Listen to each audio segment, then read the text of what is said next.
Évangile du jour, notre évangile du jour, Marc 10, 46, 52, raconte la guérison d'un aveugle, l'aveugle Bartimée.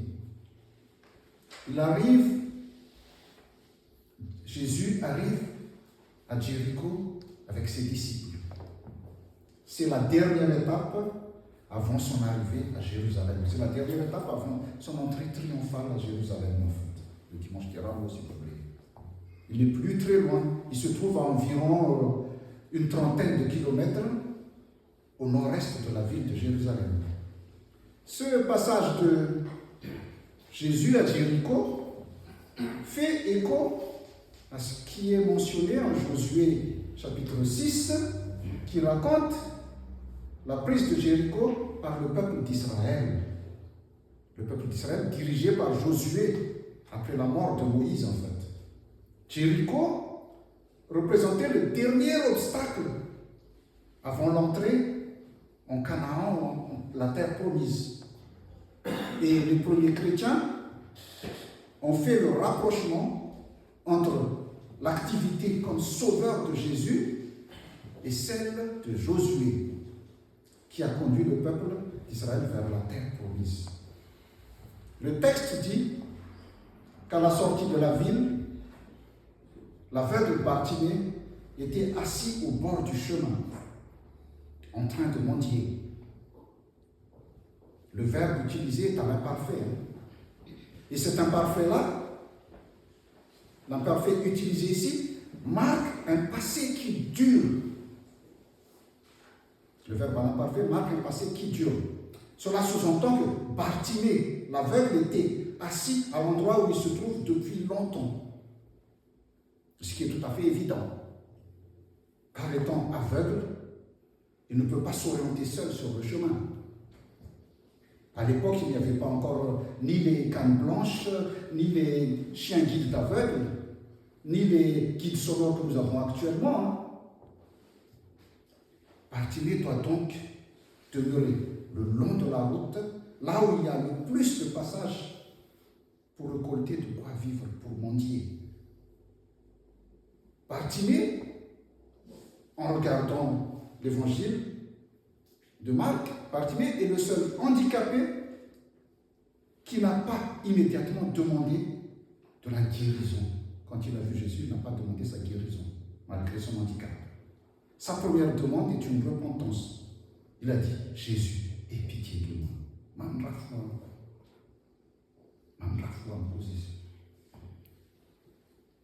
Apprenant que Jésus arrive, Bartimée se met à crier. Il se met à crier. Fils de David, Jésus, aie pitié de moi. Bartimée n'a jamais vu Jésus.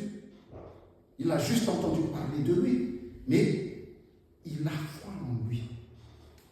Malgré le fait qu'il ne le connaissait pas. Il y a une foule et il avait foi en lui. La foule qui était tout autour l'ordonne de se taire.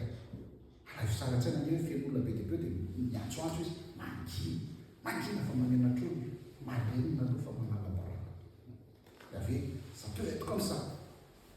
Mais il s'obstine. Il insiste et crie encore plus fort. Jésus, aie pitié de moi. En fait, l'image de Jéricho, ce n'est pas un hasard que ça se passe à Jéricho. L'image de Jéricho qui représentait le dernier obstacle avant l'entrée en terre promise, la foule sur le chemin de Jéricho, ici joue le rôle de dernier obstacle qui empêche l'aveugle de venir à Jésus aussi. Et la supplication « Aie pitié de moi » de Bartimée est un vrai cri de cœur, un appel au secours. Il n'a pas demandé la guérison en premier, il a demandé la pitié de Jésus. Il n'a pas demandé la guérison, il a demandé la pitié parce qu'il sait qu'il ne mérite rien. Il sait qu'il ne mérite rien. Et de toute façon, il sait qu'il ne mérite rien parce qu'il a dû entendre ça tout le temps. En fait, la théologie juive de l'époque, considère que la maladie, la cécité, la lèpre et autres sont considérés comme une malédiction divine en fait, à cause du péché.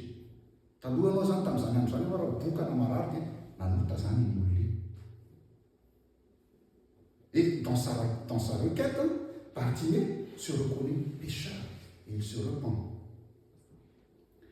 Tout à l'heure, nous avons lu en Hébreux 5.6. Hébreux 5.6 désigne en fait Christ comme un grand prêtre. Il désigne Christ comme un grand prêtre compatissant, un grand prêtre parfait de la nouvelle alliance. Celui qui n'a pas besoin d'offrir des sacrifices pour ses péchés, car il n'a jamais péché. Jésus n'a jamais péché. Satria tamin'izany andro fotoana rehefa isan'indray mandeha isa-taona tamin'izany, indray mandeha isa-taona, rehefa tonga ny jour de grand pardon, ilay antsoina hoe Yom Kippour. Dia indray mandeha isa-taona ihany sorona be tao amin'ny jiosy no afaka miditra ao amin'ny Saint-Dessin na temple zany amin'ny temple. Donc avant d'entrer dedans, il fait d'abord des sacrifices pour pardonner ses péchés, et c'est après qu'il demande pour les gens, pour le peuple. Mais Jésus n'avait pas besoin de cela. C'est pour cela que Jésus est le prêtre parfait. Celui qui n'a pas besoin d'offrir des sacrifices pour ses péchés. Et si Jésus n'avait pas besoin de faire des sacrifices d'animaux, parce qu'il a offert sa vie en sacrifice. C'est celui qui offre sa vie en sacrifice pour le peuple. Je cite ce qui est écrit en Hébreux 5.6. Je cite: ayant été proclamé par Dieu grand prêtre dans la lignée de Melchizedek, il devint pour tous ceux qui lui obéissent cause de salut éternel.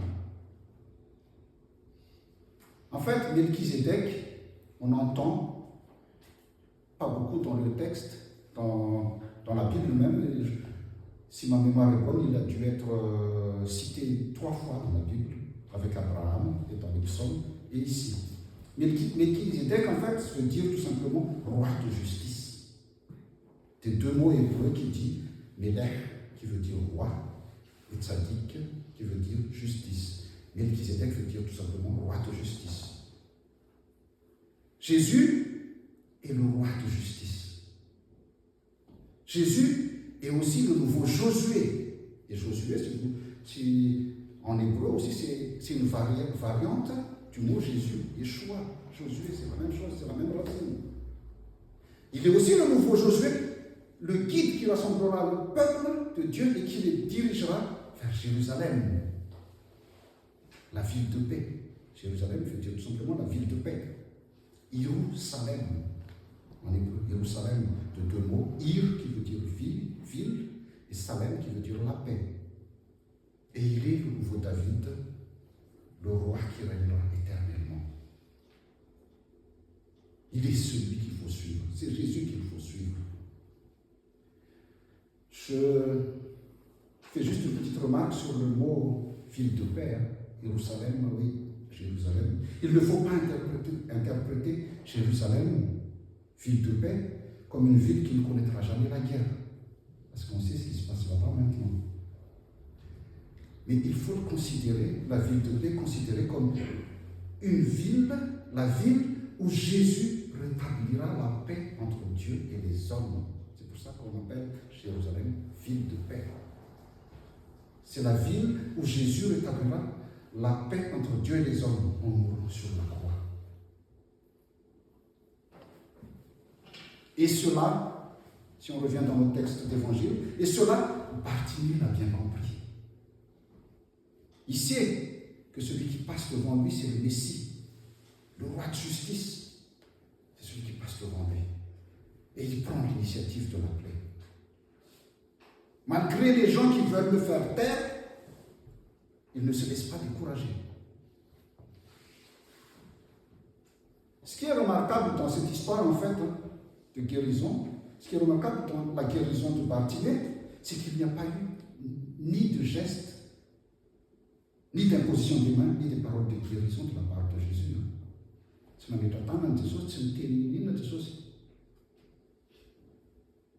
Et sa guérison est immédiate. La Bartimée immédiatement, sans aucun geste. Sa foi seule suffit. La foi seule de Bartimée suffit. Bartimée n'a rien fait d'autre que d'appeler Jésus quand il est passé devant lui. Sa foi à Bartimée aussi est évidente et manifeste. Et sa foi l'avait fait crier encore plus fort. Crier encore plus fort. Le fachasgo, les familles, ça va dans la crie plus fort encore devant le Seigneur. Crie plus fort comme Bartimée. Dans notre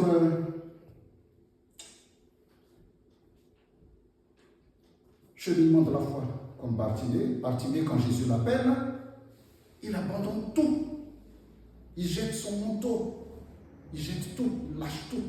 Il jette son manteau, jeter son manteau, en fait, représente son ancienne vie. C'est tout ce qu'il avait, c'est son manteau, c'est tout ce qu'il avait. Il a tout jeté.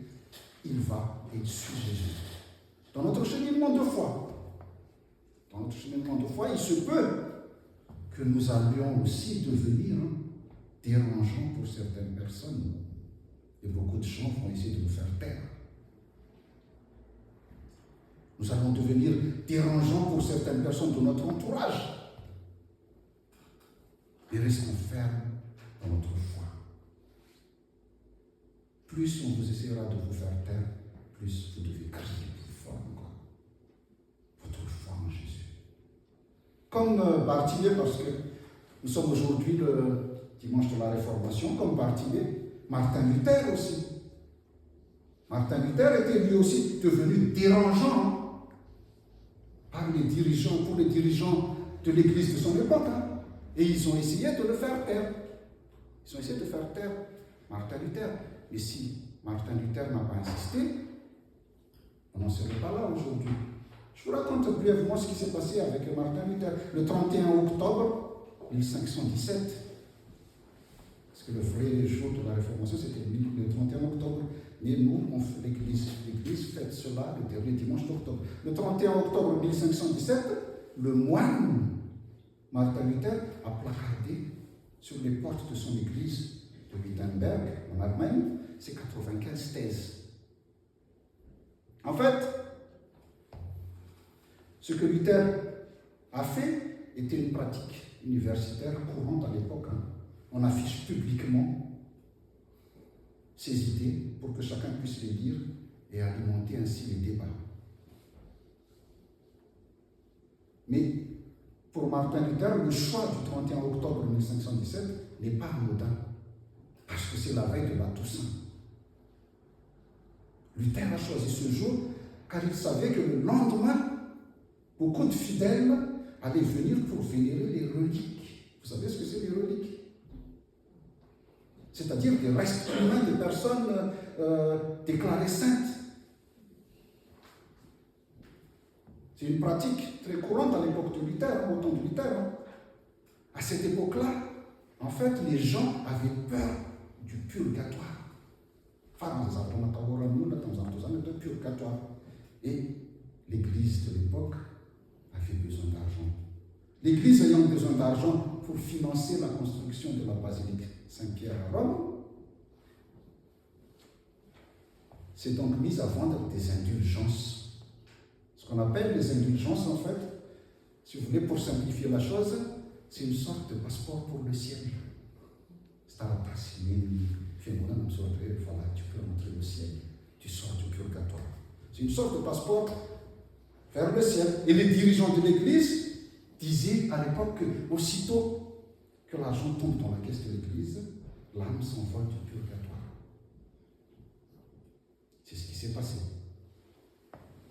On pouvait même acheter, à cette époque-là, une lettre d'indulgence pour les proches déjà décédés, pour les faire sortir du purgatoire. Ça vous fait rire, en fait. Nous pouvons trouver cela absurde, hein? Ça nous fait rire. Mais à l'époque, les gens n'avaient pas accès à la Bible comme nous. Pour deux raisons. La première raison, c'est que beaucoup ne savaient pas lire. Et la deuxième raison, la Bible n'était pas encore traduite en langue vernaculaire, ça veut dire la langue que le peuple parle en fait. Mais seulement, la Bible était traduite seulement en latin, en grec et en hébreu. Donc tout le monde ne peut pas le lire. Les dirigeants de l'Église, à l'époque, pouvaient donc leur faire croire tout ce qu'ils veulent. Parce qu'ils avaient pas accès à la Bible. Et ils faisaient croire aux fidèles qu'on pouvait acheter le salut et l'amour de Dieu avec de l'argent. Luther, qui était un docteur de l'Église, un enseignant à l'université, quand il a vu ça, il s'est levé contre cela en fait. Car pour lui, cela remet en cause le don gratuit de la grâce de Dieu. Ce que Luther a fait, c'était une véritable révolution à l'époque. Les dirigeants de l'Église de son époque ont essayé de le faire taire. On l'a excommunié même. On l'a menacé de mort. Mais il s'est obstiné dans sa quête de vérité. Il s'est même mis, et c'est là le plus important, plus on a essayé de faire taire Luther, il s'est mis à traduire la Bible en allemand. Et c'est la naissance du protestantisme. Grâce à sa réforme, nous pouvons lire la Bible maintenant dans toutes les langues, français, anglais, malagasy. Parce que lui, il a dit, le peuple a droit à la vérité. Le peuple de Dieu a droit à la vérité. Frères et sœurs, pour ne pas faire très long, moralité de tout cela, la foi précède le miracle. La foi précède le miracle. C'est la foi qui a poussé l'aveugle Bartimée vers Jésus-Christ, qui l'a sorti de l'obscurité, de son aveuglement. C'est la foi qui a poussé Martin Luther à réformer l'Église et qui, par la même occasion, nous a sortis de l'obscurantisme religieux aussi. Dans tout cela, en fait, ce n'est pas le miracle qui est important. Ce n'est pas le miracle qui est important ici, mais ce que devient la personne ou l'individu qui a foi en Jésus. Qu'est-ce qu'ils sont devenus? En ce dimanche de la Réformation, l'important n'est pas de brandir fièrement notre identité protestante, mais d'affirmer notre identité en Christ. Une identité qui ouvre les yeux et qui ouvre un avenir de confiance, d'espérance et de liberté. Frères et sœurs, en ce jour, Jésus passe sur le chemin de notre Jéricho. Jésus passe sur le chemin de notre Jéricho. Courage, Jésus vous appelle. Courage, Jésus vous appelle. Que la grâce de notre Seigneur Jésus-Christ, l'amour de Dieu le Père et la communion du Saint-Esprit soient avec vous tous. Amen.